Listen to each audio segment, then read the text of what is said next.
This is a podcast from Torfaen Voluntary Alliance.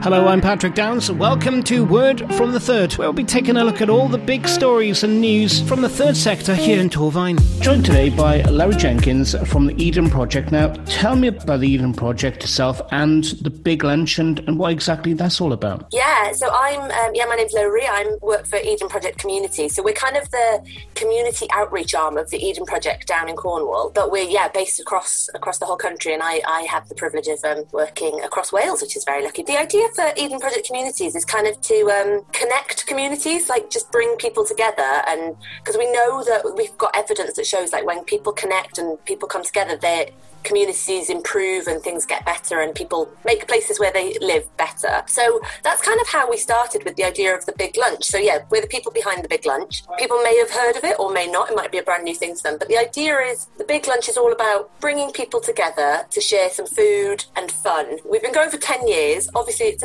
been a little bit different for the last year or so. But yeah, it would kind of people would do street parties or gatherings in community centres or in parks. In the olden days, in the old normal, the idea is it's just giving people that chance to connect and giving them an opportunity. They never had to be, like, the events didn't have to be big themselves. The big element of the big lunch and Cinio Mawr is that everybody's doing it.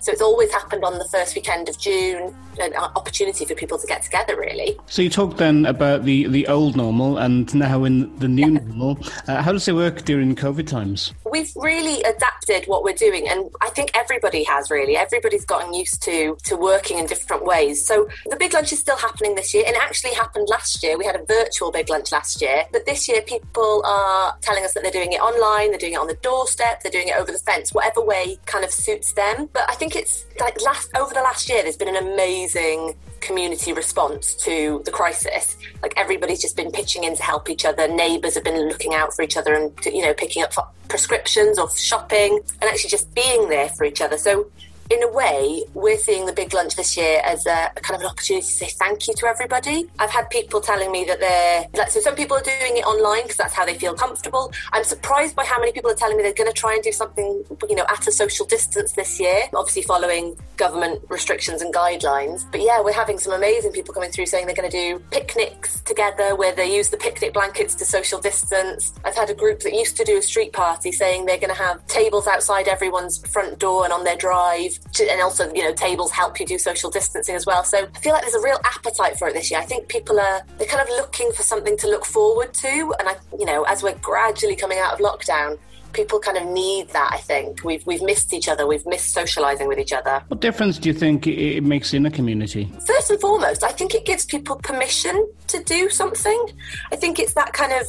We sometimes talk about kind of the permission of snow, and in a way, there's been like the permission of the pandemic, that you're allowed to knock on your neighbours' doors and check in on them and ask if they're okay. And it's that same thing with, if it's snowing, you can see who's not left their house and go, oh, actually, should we check in on elderly or vulnerable residents in your street? So it's about kind of neighbours looking out for each other. Having that kind of, it's happening anyway, it's happening all across Wales, get involved type thing. I think people then go, oh, actually, that's something we could do. And it's about neighbours and communities. So it's kind of not us that makes the difference, if that sounds... I shouldn't say that, but we kind of don't care who gets the credit. We just want people to take the big lunch and do it themselves. So it's kind of like, it's not us that does the good things, it's the guys who run big lunches, and then amazing stuff happens after that. I hear so many stories where people have got together over lunch and then they've gone, oh, actually, there's that patch of land that nothing's happening there. Should we try and plant it up? Or, oh, we're really worried about this thing that's happening in our neighbourhood. Let's get together and do something about it. So just see that like good things happen after people kind of have that opportunity and that permission to do it. And I suppose that's probably the most rewarding kind of aspect of what the big lunch is all about. Yeah, well, it's quite rewarding. It's quite fun just to be able to tag along to people's big lunches, if I'm honest.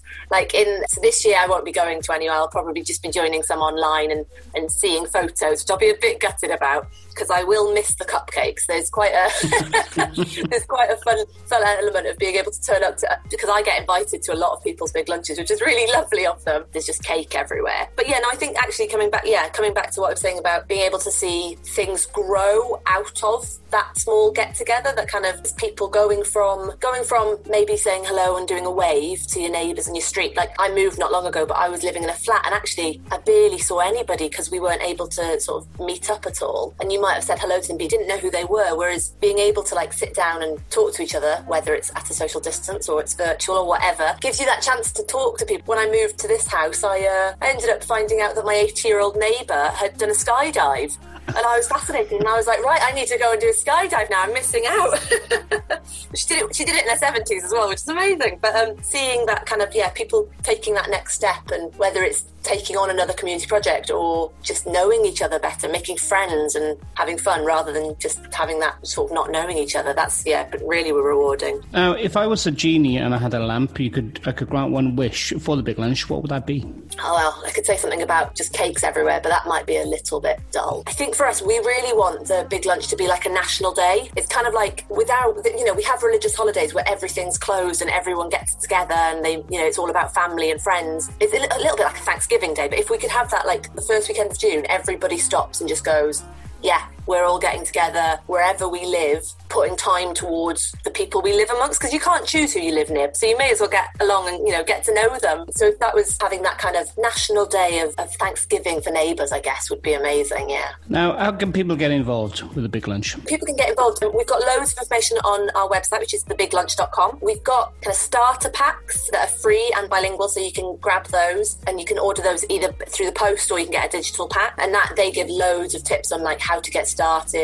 There's tips specifically about kind of how to do it this year in kind of COVID safe way, and loads of help there. You can also, we use the hashtag the big lunch and hashtag Akinyamoud, and we would just love to see people like all over Torfaen just getting involved and doing it where they live, really locally to them. Lowri, talking about the big lunch there today, thank you. Thank you. And don't forget, if you want to contact TVA, Torfaen Voluntary Alliance, for anything regarding the third sector here in Torfaen, get in touch regarding funding, volunteering, any kind of support or governance. info@tvawales.org.uk. You can also find us on social media on Facebook, Instagram and Twitter at TVA Wales, or of course on the website. It's all there at tvawales.org.uk. This podcast is produced by TVA, Torfaen Voluntary Alliance.